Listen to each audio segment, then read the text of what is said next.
Michigan, Texas, two top teams, two top programs in the country. Does it get much better than this in week 2? No, I can't wait for this. I mean, we got an expanded 3-hour big noon Saturday morning. It's going to be awesome. You get to see the defending national champs, and you see a Texas team that came within one play, basically, of playing in the national title game. They got a high-powered offense. I think you got a great Michigan defense. It needs to be great tomorrow. They need to get after Quinn Ewers. We'll see if the Michigan offense can get cranked up. You talk about the offense and the defense. You got Wink Martindale, that Michigan defense, Will Johnson, one of the best corners in the country, and then Steve Sarkisian, Quinn Ewers, that wide receiver core. How much of a chess match is that going to be tomorrow? Yeah, I think that's the money for Michigan, is especially with the two defensive tackles they have in the middle of the line. Those guys have to collapse the pocket and get after Quinn Ewers. They have to, I feel like, force mistakes. We saw Will Johnson with a pick 6 last week. I think if Mason Graham and Kenneth Grant, those two huge, freaky guys in the middle of the defense, can be really disruptive. Michigan's got a lot of talent in the front seven. I mean, I know Texas is now an SEC team. Michigan has legit SEC caliber athletes on the defense. They need to really get after Ewers, shut down the run game, because we know that Texas already lost 2 running backs in camp to injuries. I mean, they have a lot of athletes outside at receiver. I just think you got to really limit Ewers' chances to get the ball to them. Michigan quarterback situation, you got Alex Orji, you got Davis Warren. It didn't work well week 1, both threw touchdown passes, but both, struggled to lead drives as well. What do you do if you're Sherrone Moore on the quarterback position? Yeah, I'm fascinated to see, do they have wrinkles up their sleeve that they didn't show last week? Now, Alex Orji, he was one of my freaks list guys, is a really special athlete. He's 235 pounds. He can run. He's an explosive athlete. He's, by all accounts, from what I've heard from folks inside the Michigan program, he's got a strong arm, but he's very erratic. He's got to be able to, if he's in there, consistently make some plays. On the other side, Davis Warren, I mean, he's got an amazing story just to get on the field. He overcame leukemia. He's actually from the same town I'm from, out in Southern California. Cool. Yeah, great kid. I mean, I know from talking to Kirk Campbell, the offensive coordinator, he's like, whatever Davis Warren does in life, he's going to be really successful.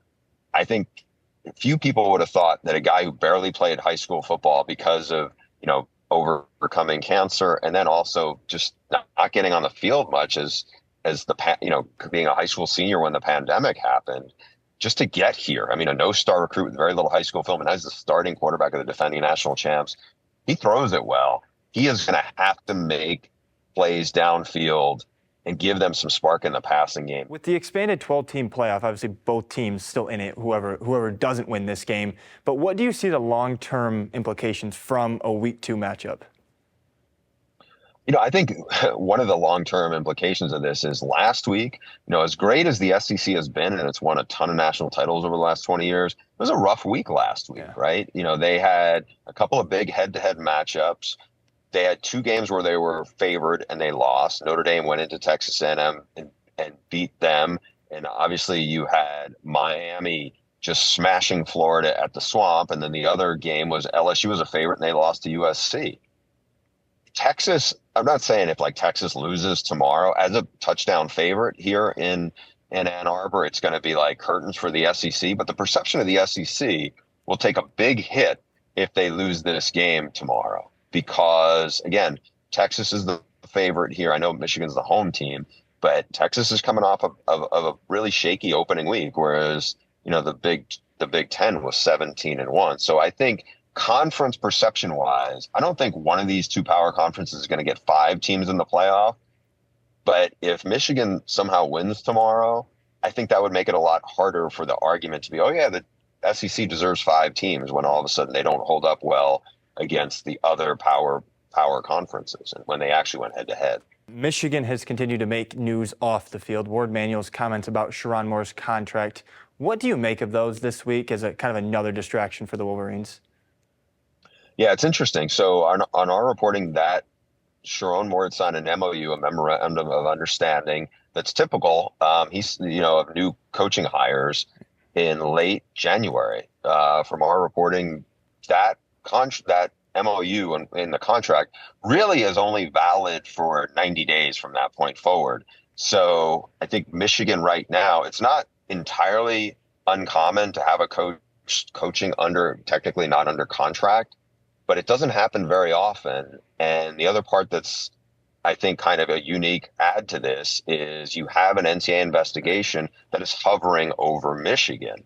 So, I know that people really respect Sharon Moore and they're glad that he's the face and the leader of Michigan. I mean, he did a terrific job last year when Jim Harbaugh couldn't coach games. I mean, he proved a lot more under the gun than most first time head coaches could have and did.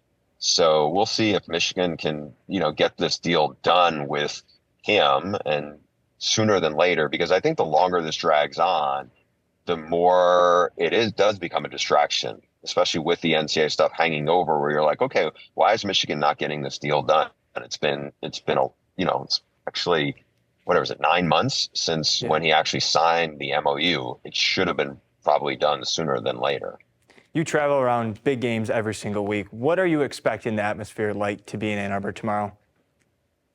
Well, we saw Texas flying the flags here. I mean, this is a big game for the Big Ten. I think it's a big stage for the defending national champs. I mean, they're still basking in the glow of that. I was so excited when I saw we have this game. And we got a lot of star power on our pregame show tomorrow. Derek Jeter's here. Matthew McConaughey is going to be here. The great Charles Woodson is going to be back at his beloved school. I think it's going to be an awesome atmosphere. Now the question is, does the game live up to the hype? The last time we were in here, when Ohio State came here, it absolutely lived up to the hype. We'll see if Michigan holds up their end of the bargain tomorrow.